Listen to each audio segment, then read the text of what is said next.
Prince Harry and Meghan Markle are being blasted by both royal and TV sources for sticking with their Netflix deal in the wake of a slew of tacky depictions of Princess Diana. The Duke and Duchess of Sussex are working on a number of projects that are believed to include a fly-on-the-wall documentary about their lives after signing a multi-year deal with a streamer in September 2020. There have been rumblings from royal sources alleging they should not be taking cash from Netflix, however, as it continues to make money from Diana by streaming The Crown. The show's forthcoming 5th season will depict her toughest days, including her panorama interview amid the breakdown of her marriage to Prince Charles. Meanwhile, Harry and William's relationship has been the subject of speculation since his and Meghan Markle's shock exit. The couple's departure reportedly created tensions in what was a previously close brotherly bond.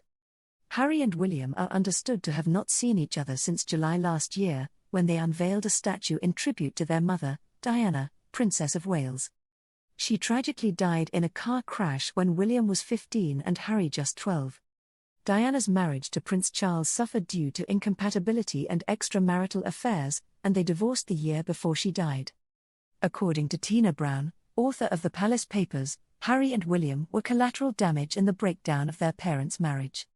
In an excerpt from the book, published in Vanity Fair this week, Ms. Brown wrote, "From their earliest childhood, William and Harry were collateral damage in a cold war between their parents, one that could turn hot in front of them in alarming ways." She claimed that William and Harry's 2-year age gap gave the brothers unique perspectives. Ms. Brown wrote, "The 2-year age gap between them was critical in forging their distinctive world views and, equally so, in shaping their perceptions of their mother." Prince Harry idolized Diana more and understood her less. As a teenager, William was aware of Diana's press strategy, but struggled with the publicity of his mother's private life at school. Ms. Brown quoted historian Robert Lacey, who suggested that William was slumped on the sofa, his eyes red with tears, following Diana's bombshell 1995 interview with the BBC's Martin Bashir. That same year, Diana had met the famous England rugby player, Will Carling, whom she began a romantic relationship with. Then, in 1996, William sat in on Diana's interview with Piers Morgan, who was given permission to ask literally anything. Retelling an anecdote from Mr. Morgan's own book, Ms. Brown describes how William had a picture of Carling's wife, Julia, on his dartboard at Eton. She wrote, "It suggests that her boundaries were dissolving and, with them, her judgment." Not only was William used to hearing about her lovers, as Morgan notes, but he'd also found a way to deal with it at school.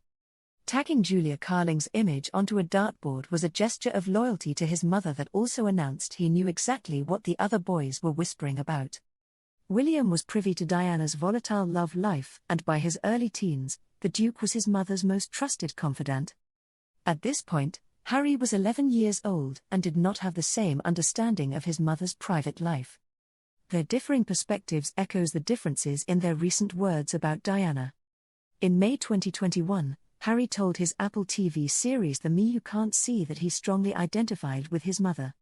He said, "Family members have said, just play the game and your life will be easier, but I've got a hell of a lot of my mum in me. I feel as though I'm outside of the system but I'm still stuck there.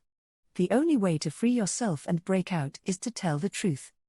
Similarly, he referenced his mother's time as a royal in the Oprah Winfrey interview, saying that he was seeing history repeating itself in the treatment of Meghan. William's assessment of his mother has been more complex. In May 2021, following an investigation into how Bashir had manipulated his way to getting her famous interview, the Duke of Cambridge said, "It is my view that the deceitful way the interview was obtained substantially influenced what my mother said. The interview was a major contribution to making my parents' relationship worse and has since hurt countless others.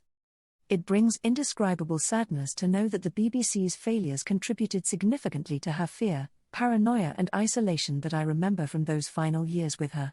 He described the interview as a false narrative.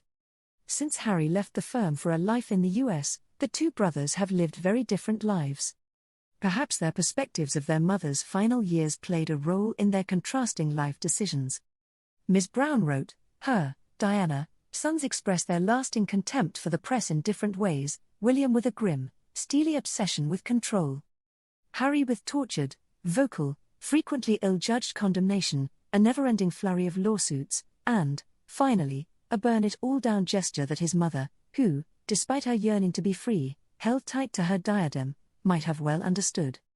The Palace Papers is written by Tina Brown and will be published by Century on April 26.